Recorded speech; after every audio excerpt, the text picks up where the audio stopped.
আসসালামু আলাইকুম। আশা করি সকলেই ভালো আছেন। প্রিয় চাকরি প্রত্যাশী ভাই ও বোনেরা, স্থানীয় সরকার পল্লী উন্নয়ন ও সমবায় মন্ত্রণালয়, পল্লী উন্নয়ন ও সমবায় বিভাগ নিয়োগ সার্কুলার প্রকাশ করা হয়েছে। তো এটাতে কিন্তু আবেদন এখনো চলমান আছে। যারা আবেদন করে নাই অবশ্যই আবেদন করতে পারেন। এখানে বেশ কিছু পদের সংখ্যা আছে। তো আজকের ভিডিওতে আমরা এই সার্কুলার নিয়ে বিস্তারিত আলোচনা করব।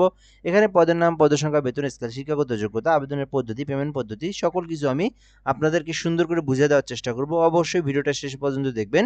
তাহলে আপনি এই সার্কুলার সম্পর্কে সকল কিছু জানতে পারবেন। তো তার আগে একটু বলে নিই, যদি আপনি চ্যানেলটাতে নতুন হয়ে থাকেন অবশ্যই সাবস্ক্রাইব করে রাখবেন।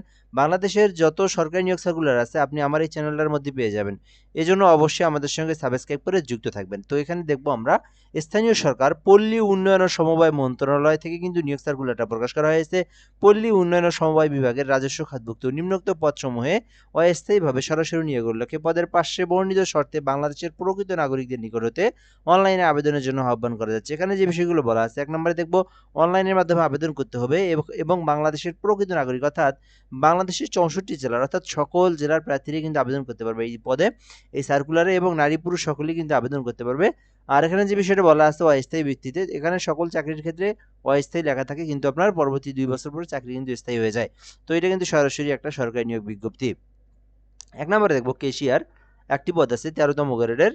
যারা কেশিয়ার পদে আবেদন করবেন তাদের শিক্ষাগত যোগ্যতা বলা হয়েছে এখানে কোনো স্বীকৃতি বিশ্ববিদ্যালয় হইতে বাণিজ্য বিভাগে স্নাতক ডিগ্রি থাকতে হবে, তাহলে কিন্তু আপনি আবেদন করতে পারবেন। 2 নম্বর আছে কম্পিউটার অপারেটর, একটি পদ আছে। এক্ষেত্রে আবেদনের জন্য বিজ্ঞান শাখা থেকে আপনাকে অনার্স অথবা ডিগ্রি থাকতে হবে, তাহলে কিন্তু আপনি কম্পিউটার পদে আবেদন করতে পারবেন। এখানেও একটি পদ আছে 13 গ্রেডের এই সার্কুলারের এই পদে। 3 নম্বর আছে 60 মুদ্রাক্ষরিক কাম কম্পিউটার অপারেটর, এটাও 13, এটাও কিন্তু 13তম গ্রেড। তো এটাতেও কিন্তু একটি পদ আছে। এক্ষেত্রে আবেদনের জন্য অনার্স পাস অথবা ডিগ্রি পাস থাকতে হবে, তাহলে কিন্তু আপনি 60 মুদ্রাক্ষরিক কাম কম্পিউটার পদে আবেদন করবেন। এক্ষেত্রে 60 মুদ্রাক্ষরিক কাম কম্পিউটার অপারেটর সম্পর্কে ট্রেনিং প্রাপ্ত থাকলে আপনি কিন্তু এই পদে আবেদন করতে পারবেন। 4 নম্বর আছে অফিস সহকারী কাম কম্পিউটার মুদ্রাক্ষরিক, দুটি পদ আছে। তো এক্ষেত্রে আবেদনের জন্য আপনাদেরকে এই মানে আপনার এখানে বলা আছে কি উচ্চ মাধ্যমিক অর্থাৎ এইচএসসি পাস থাকতে হবে, তাহলে কিন্তু আপনি অফিস সহকারী কাম কম্পিউটার মুদ্রাক্ষরিক 16 গ্রেডের এই পদে আবেদন করতে পারবেন। অর্থাৎ কম্পিউটারের বেসিক নলেজ থাকতে হবে এবং এইচএসসি পাস থাকতে হবে, তাহলে আপনি আবেদন করতে পারবেন। 5 নম্বরে আছে অফিস সহায়ক, একটি পদ আছে। এক্ষেত্রে আবেদনের জন্য কোনো স্বীকৃতি বোর্ড হইতে মাধ্যমিক স্কুল সার্টিফিকেট অর্থাৎ এসএসসি পাস, শুধুমাত্র এসএসসি পাস করে অফিস সহায়ক পদে আবেদন করতে পারবেন। সো এখানে আমরা পদের নাম, পদের সংখ্যা, বেতন স্কেলগুলো দেখলাম, শিক্ষাগত যোগ্যতা দেখা হয়ে গেল। তো এখন আমরা মূল বিষয়গুলো দেখব।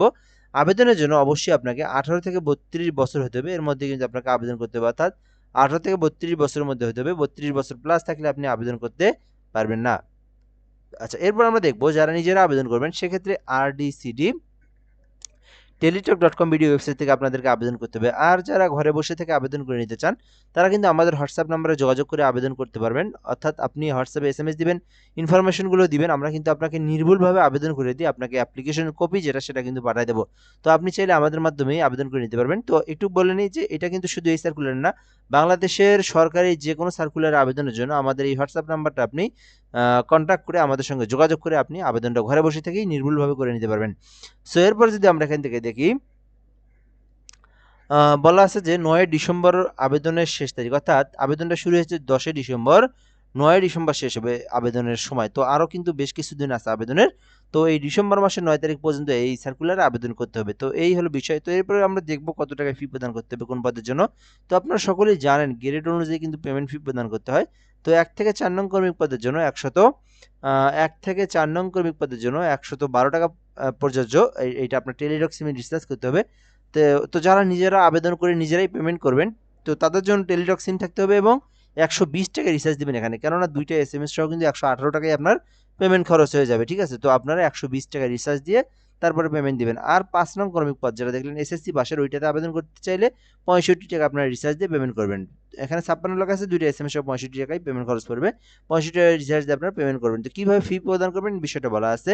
প্রথমে আপনার আরডিসিডি লিখবেন, লেখার পরে যে ইউজার আইডি সেটা লিখে 16300 নাম্বার আপনারা সেন্ড করবেন।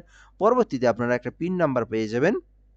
তো আপনারা আবার লিখবেন আরডিসিডি স্পেস ইএস স্পেস যে পিন নাম্বারটা, ওই পিন নাম্বারটা দিয়ে 16300 নাম্বার আপনারা সেন্ড করে দিবেন। তো সেন্ড করে দেওয়ার পরে কিন্তু আপনাকে কংগ্রাচুলেশন দেখাবে এবং আপনারা কিন্তু ইউজার আইডি পাসওয়ার্ড দিয়ে দিবে। পেমেন্টের টাকাটা কেটে নিলে কিন্তু আপনার অ্যাপ্লিকেশনটা হয়ে যাবে। তো এটাই ছিল মূলত বিষয়। যারা আবেদন করবেন করতে পারেন। এই সার্কুলারটা হচ্ছে চলমান নভেম্বর ডিসেম্বর মাসের একটা নিয়োগ সার্কুলার। তো ভিডিওটা পর্যন্তই। সার্কুলার নিয়ে যদি কারো কিছু জানার থেকে থাকে কমেন্ট বক্সে কমেন্ট করে জানাতে পারেন। আর বাংলাদেশের যেকোনো সরকারি আবেদনের জন্য এই নাম্বারে যোগাযোগ করতে পারেন। আসসালামু আলাইকুম।